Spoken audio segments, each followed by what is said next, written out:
Assalamualaikum warahmatullahi wabarakatuh. Balik lagi dengan gue Irman dan selamat datang kembali di Chemistry, cerita mistis para pendaki.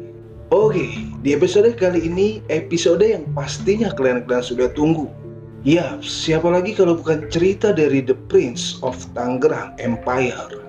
Setelah menginjakan kaki di Gunung Lawu, kini beberapa bulan setelahnya, pasukan BTS featuring Republik Rakyat Sabeni akan bertandang ke ujung timur Pulau Jawa, Arjuno via Purwosari. Ya, sebuah tempat sakral yang akan mereka datangi. Kisah masa lalu yang kelam membawa sang leader dalam tim ini kembali menginjakan kaki di gunung tersebut.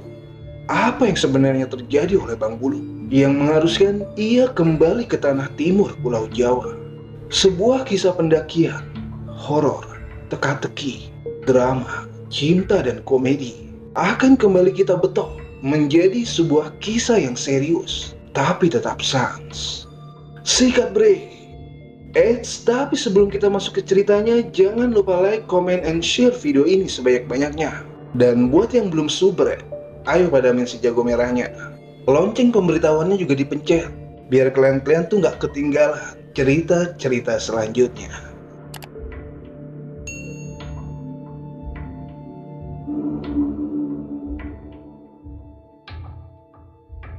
Hari libur menjadi rutinitas rebahan paling asyik. Abdul Baihaqi pun tak nampak memberikan congornya di pagi ini. Tumben. Mak, libur nih. Main ya? Lu mah emang jarang main, Tong. Tapi sekalinya main, lu suka lupa rumah. Terang emak gua. Ya elah, gak apa-apa kali, Mak. Yang penting kan aneh gak lupa sama emak. Iya kan?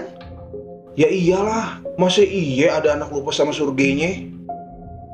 Pucuk dicinta Wulan pun tiba.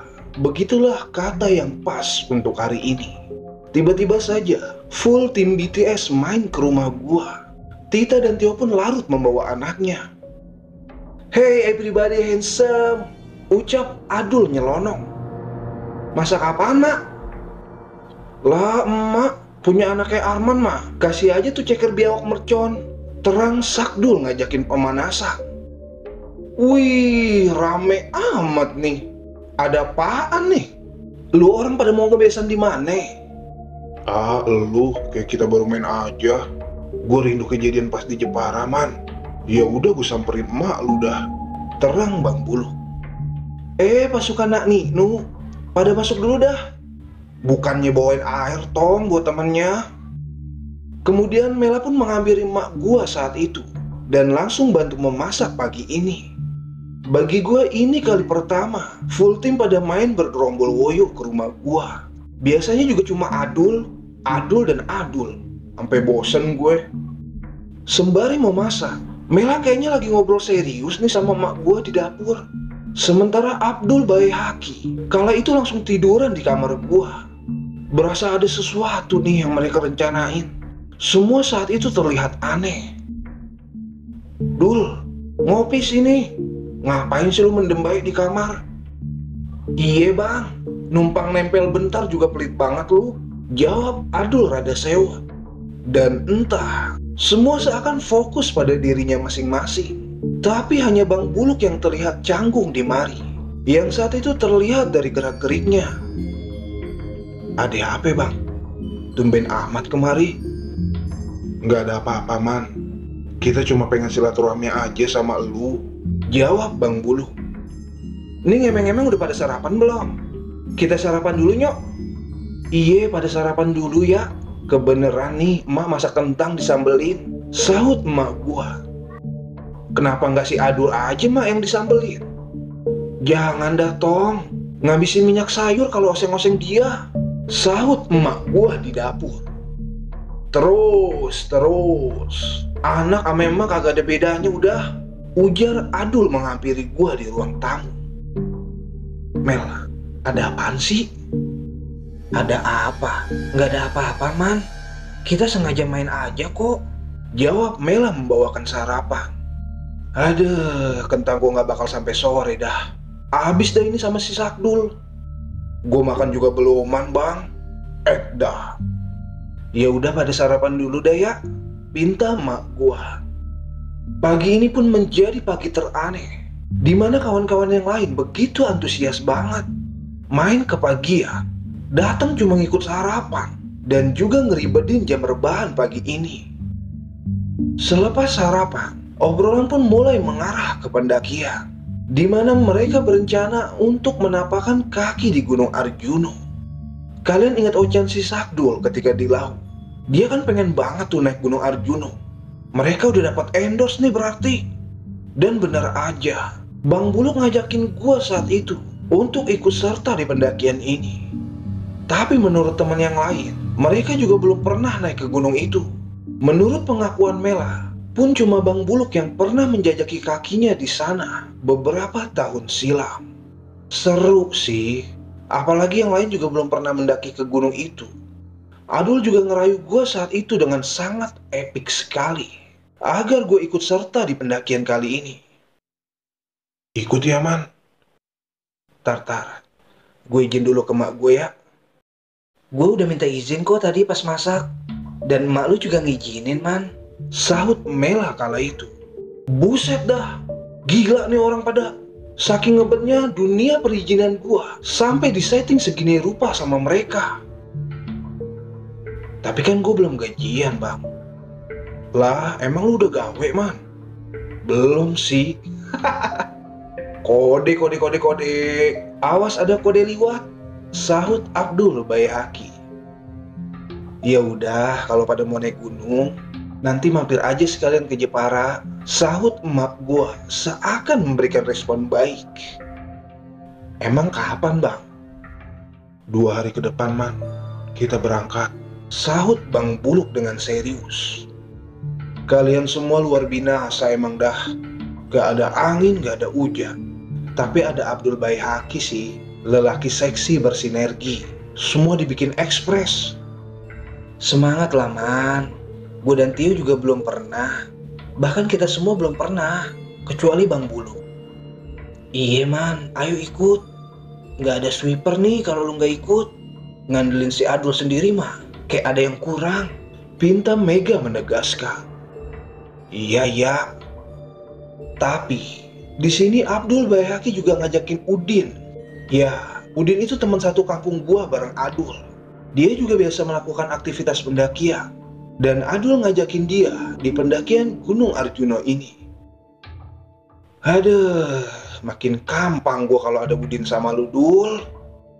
Biar makin seru bang, sahut Adul tak gundal gandul. Usut punya usut. Ternyata kala itu memang mereka sudah menyeting untuk rundown pendakian ini. Rumah gue pun dijadikan tempat berkumpulnya BTS. Seru sih. Ditambah lagi ada salah satu warga RT Sabeni yang mengikuti pendakian ini selain gue dan Adul. Pokoknya Republik Rakyat Sabeni itu warganya hampir 80% koplak semuanya. Dan singkat cerita, waktu yang dinanti pun tiba. Tak lupa juga meminta izin kepada ibu dari segala ibu-ibu yang keibuan. Mau ngapain sih? Udah. Lu bawa beras yang mana, Tong? Yang di ember, Mak. Jangan yang itu. Itu mah beras Bulog, banyak kutunya. Yang ini aja nih, asli dari Karawang. Ribet amat sih timbang beras doang. Emang yang ini bukan beras dari Indonesia, Mak? Bukan, ini mah dari Karawang. Lu kan tahu beras dari pemerintah Indonesia, mah banyak kutunya. Iye, Mak, iye. Tahu. Tapi jangan nyindir segala, percume, nggak bakal didengar sama mereka. Namanya juga dapat ngasih, Mak.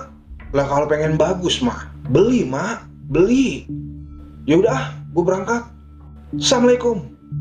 Waalaikumsalam. Hati-hati ya, Pangeran Emak. Telaga Bestari menjadi titik kumpul keberangkatan tim. Kali ini 2 kendaraan disiapkan.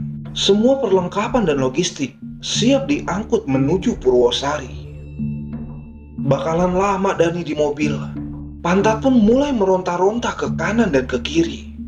Perjalanan Tangerang, Jawa Timur menjadi perjalanan terpanjang semenjak pendakian awal di Jawa Barat. Lama-lama kita bisa bahasa Jawa Dani bang. ucap Adul di perjalanan. Iya Dul, siapa tahu lu dapet jodoh orang Jawa. Katanya nggak boleh bang, cowok Tangerang pacaran sama perempuan Jawa. Allah Dul yang maha punya jodoh. Lah contohnya mah sama babi gua. Iya dah bang, rasanya gua mau lanjut tidur bang. Sialan lo. Sewot dia. Setelah kami sampai di Purwosari, tim pun memutuskan untuk beristirahat dan melakukan pendakian keesokan harinya.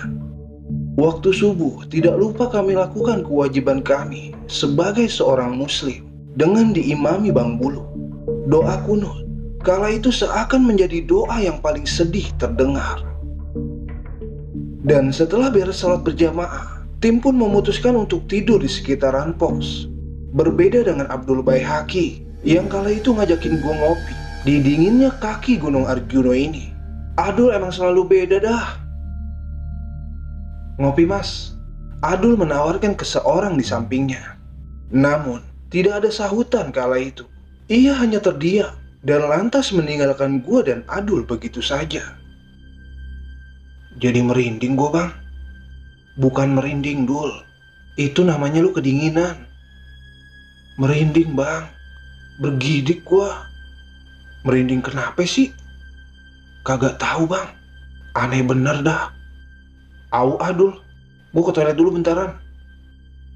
Setelah bertanya-tanya ke seseorang di sekitar base camp, akhirnya mereka menunjuk ke satu arah yang katanya itu toilet umum. Beres kencing, kaget bukan kepala. Ketika gue buka pintu, tiba-tiba udah ada orang yang nunggu antrean masuk ke toilet. Mukanya sih santuy, tatapannya juga santuy. Nggak kedip juga, nggak ngomong juga tuh orang. Dan seketika, gue pun langsung merinding saat itu. Itu kan orang yang ditawarin kopi sama Adul tadi. Gumam gue mengingat. Kenapa lu bang? Kagak lu siram ya? Adul menanyakan keanehan pada diri gue. Skip Dul, skip. Abisin bang nih kopi, ngantuk gue. Ya udah ntar juga habis Dul. Dengan paparan sinar matahari pagi, akhirnya gue dan Adul memutuskan untuk tidur. Bekal persiapan tenaga melakukan perjalanan panjang menapaki Gunung Arjuno ini. Sementara suara keramaian memaksa kami untuk membuka mata dengan segeranya. Dan gak kerasa saat itu udah siang, yang seakan menyambut kami untuk melakukan sholat zuhur. Ya iyalah gak kerasa, lah kan gue tidur ya. Sepet banget dari mata, tapi gue paksain buat bangun. Duduk menenangkan diri sehabis sholat, seakan buyar. Dimana Abdul Baihaqi saat itu sholat zuhur cuma 3 rakaat. Dah ini bocah, mungkin nyawanya belum sinkron sama niatnya. Man, start jam berapa nih? Tanya Udin kala itu. Kita ngikutin Bang Buluk aja Din, dia kan yang tahu trek pendakiannya. Lalu bukannya tadi sholat ya? Batal man, gue gak khusyuk sholat sama Adul. Cekikikan mulu tuh bocah. Sabar Din, dia bakal jadi tetangga lu juga nantinya di alam barzah. Sialan lu man. Ya udah, gue sholat dulu. Tapi kok si Sabtu cepet amat ya sholatnya? Udah gimana dia aja dah. Masih mending dia mau sholat Din. Masya Allah Dul, sempet-sempetnya ente habis sholat cengar-cengir depan kita. Udah sholat, ngapain jadi ngegibah sih lu? Dan setelah beres ngegibah, semua tim pun bersiap packing dan packaging. Sore ini, semua harus sudah siap, pinta Bang Buluk saat itu. Bang, masa gue mimpiin orang yang tadi pagi gue tawarin kopi bang? Ujar Adul berbisik. Iya Dul, gue juga mimpi ditungguin orang di Pelawangan. Sahut Udin mendengar pembicaraan gue saat itu. Ya udahlah, pada tenang aja. Pada berdoa dah banyakin, pinta gue. Tapi sebenarnya saat itu juga gue mimpi yang sama. Cuma di sini gue sengaja nggak menceritakan ke mereka. Dan entah apa maksud dari mimpi tersebut. Namun tidak ada sisi buruk yang gue pahami dalam mimpi gue itu sendiri. Kita kumpul dulu ya. Ba'da asar kita bergerak, pinta Bang Buluk kepada tim. Dul, kopi jangan lupa bawa. Kalem bang, lu gak lihat nih, Gue udah bawa amunisi sebanyak ini, jawab Adul dengan rokok di genggamnya. Oke teman-teman, sebelum kita melakukan aktivitas pendakian, alangkah baiknya kita berdoa, layaknya yang diperintahkan Rasulullah Shallallahu Alaihi Wasallam. Berdoa dimulai. Terang Bang Buluk, seraya dengan menundukkan kepalanya. Buat kalian yang di belakang jaga barisan dengan baik ya. Jangan sampai kejadian di laut terulang lagi. Pinta Bang Buluk ke gua dan Adul. Buat Udin, ente kalau mau di depan bisa geser bagian Tita ya. Tapi kalau mau di belakang bisa di belakangnya Arman. Gue minta kontribusi kalian di pendakian ini. Terang kembali Bang Buluk. Kemudian kami pun mulai bergerak. Pendakian memasuki pos 1, sebagian dikelilingi hutan pinus. Semakin dalam kami melangkah, bebatuan seperti petilasan menjadi daya tarik tersendiri, di mana seringkali gue dan tim mencium wangi dupa di sekitaran area ini. Sementara waktu sore, kini mulai menghilangkan sinar di ufuk barat. Kami pun kembali memasuki maghrib, dan di pos 2 inilah tim pun beristirahat untuk menghargai pergantian alam.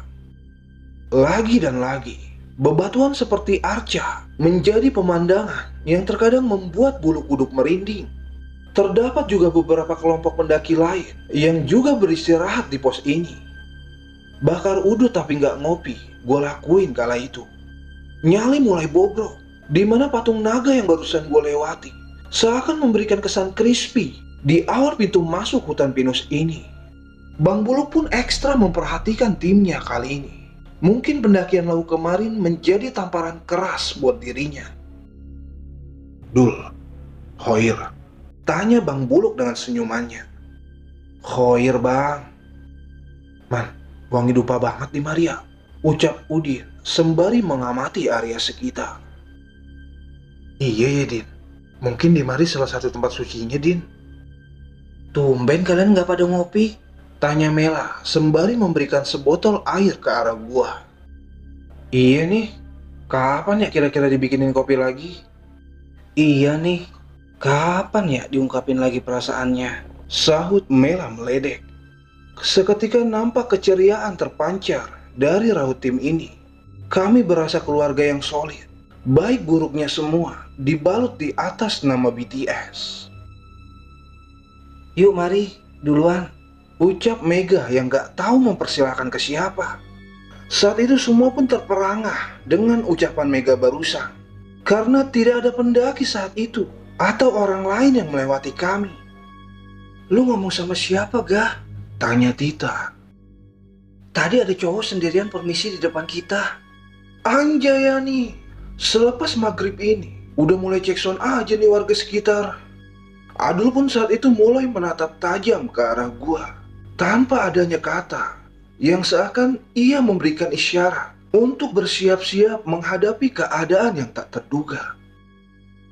Glegek, glegek, glegek, terdengar suara tegukan dari Udin di samping gua yang seakan-akan semuanya mulai bersiap untuk menghadapi keadaan di depan. Udin ini termasuk pendaki yang cukup lumayan syarat pengalaman. Banyak cerita pendakian mistis yang dia lewati. Begitu pula dengan pendakian ini pastinya. Keceriaan awal seakan-akan dibungkam dengan kejadian yang dialami Mega barusan, di mana akan adanya kembali tangan-tangan astral yang akan mewarnai pendakian ini. Terasa lama kami berdiam diri di pos 2 ini, dan kegelapan malam akan menyambut kami di depan sana. Yuk lanjut, pinta Bang Buluk. Tapi, hisapan rokok terakhir seakan menjadi saksi dikala semuanya mendengar suara rintihan. Jangan tinggalkan aku. Suara itu terdengar jelas di saat kami mulai bergegas. Sontak semuanya pun terdiam, memeriksa keadaan. Namun tidak ada orang lain selain kami, selepas kepergian rombongan yang tadi beristirahat bersama kami. Yaudah ayo bang, dilanjut, pinta Mela saat itu. Keadaan pun mulai terasa tidak nyaman, di mana kala itu Tita seakan mendapat bisikan aneh di perjalanan ini. Ya udah kamu sekarang di mana? Kalau mau bareng ayo, ucap Tita mengentak. Kamu kenapa Beb? Tanya Tio yang mulai khawatir. Dari tadi aku dibisikin terus buat tunggu, tapi aku nggak tahu maksudnya apa. Ya udah Ta, tenangin diri lu, banyakin selawat ya. Istighfar Ta, jangan ditanggepin. Pinta gua, semoga gak ada kejadian aneh di pendakian ini. Sementara Yoga pun mulai mengeluarkan butir keringat di dahinya. Semoga juga tidak terjadi apa-apa dengan Yoga. Begitu pula juga dengan Udin yang mulai terlihat gelisah. Akan tetapi berbeda dengan Adul yang saat itu mulai cengengesan di belakang Udin. Alisnya ditarik ke atas. Dan kode ini gue pelajari dikalau Adul sudah mulai panik. Tapi tiba-tiba saat itu Udin meminta bertukar posisi, di mana ia berpindah di depan Mela. Dan otomatis gue dan Adul menjadi palang pintu terakhir lagi. Tapi memang ini kan yang kalian mau. Dul, are you ready? Diem bang, diem. Gak asik lu Dul. Yes, are you ready man? Sahut Yoga di depan. Lah kenapa malah si Yoga yang nyaut? Emang beneran aneh Dani bocah di pendakian ini. Kemudian perjalanan pun kami lanjutkan dengan gue dan Adul di belakang. Dan seperti biasa, pantat Mela selalu memberikan pemikiran-pemikiran positif dan juga menjadi tambahan energi dikala astral mulai menghantui. Tapi tak lama kemudian, sebuah bayangan manusia seakan mengikuti kami di sisi kanan jalur. Dan gue pun gak berani untuk nengok, lantaran emang berat juga buat nengok kanan kiri. Pundak gue pun saat itu mulai berasa berat. Tapi bodohnya, kala itu gue gak cerita dan meminta break kepada yang lainnya. Semua seakan gue paksain. Apa yang gue rasain, gue kuat-kuatin dah. Pengen bercanda aja sama Adul. Gak ada di pikiran gue kala itu. Berat banget bre pundak gue. Dan tiba-tiba, kebiasaan Adul nih ngagetin gue dan Tim. Dimana kala itu dia ngibrit ngelewatin gue. Lah otomatis gue celangak-celinguk ke belakang. Tapi gak ada apa-apa saat itu. Lantas apa yang bikin Adul ngibrit ya? Lu kenapa Dul? Tanya Tio saat itu. Anjrit bang, mentang-mentang gue terus nunduk ke bawah. Lah pas gue tengok ke arah Bang Arman, ada anak kecil bang gelayotan di kerilnya. Terang Adul dengan ngos-ngosan. Sontak gue pun langsung membuka keril, lalu menjauhkan keril itu dari Tim. Seriusan lu Dul? Ngapain sih bang gue bercanda? Din, tuker keril Din. Ogah gue bawa keril itu mah. Pinta gue ke Udin. Kagak dah bang, berat pasti keril lu nanti. Udah, pada kenapa sih? Timbang bawa keril doang. Sahut Mela menengahi. Gak mau di belakang dah gue bang. Ya ampun Sakdul, lu kenapa jadi parno gini sih? Ujar Mega kala itu. Dikira keril gue taman bermain kali ya Dul. Lu seriusan gak sih Dul? Seriusan bang. Yaudah, kita rehat dulu di mari. Mungkin kalian kurang mudut kali. Asik, dia tahu Dul apa yang kita mau. Ingat bang, rokok adalah cara terbaik penetralisir jiwa yang rapuh menuju jiwa yang rapi. Sahut Adul berslogan. Tapi rada serem juga bre. Kalau si Abdul Bayi Hakim lihat bocah bergelantungan di keril gua. Tapi bodo amat dah. Yang penting mah ngudut dulu. Perkara itu bocah mah belakangan dah. Dan setelah habis satu batang, kami pun kembali melanjutkan perjalanan. Tapi baru beberapa langkah, Adul di belakang seakan memberi kode. Gak ada apa-apa Dul. Baunya beda bang dari yang biasanya. Ujar Adul mulai gelisah. Tahan Dul, tahan. Gak lama juga tuh baunya hilang. Bau karbit fermentasi bang. Iya Dul, lanjut aja udah. Jangan kebanyakan diomongin. Belenek gue bang. Tahan Dul. Tapi kayaknya gue pernah nyium bau ini bang. Tapi gue lupa. Jangan lu lupain Dul baunya. Suatu saat lu bakalan kangen sama tuh bau. Masa iya makhluk halus perutnya mules sih bang? Tanya Adul Bayhaki. Pengen ngakak gue denger omongan si Sakdul. Itu orang mistis banget dah. Sampai tuh makhluk halus dikata lagi mules. Bau ubinya RT Sabeni bang.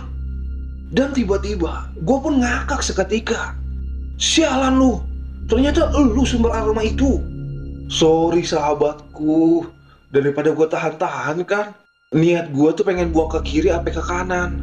Tapi kentut gue juga nauin Dul kalau hidung lu tempat mereka bersemayam. Kebiasaan banget lu bang. Nggak di rumah nggak di gunung. Maaf Dul, gue beneran hilap.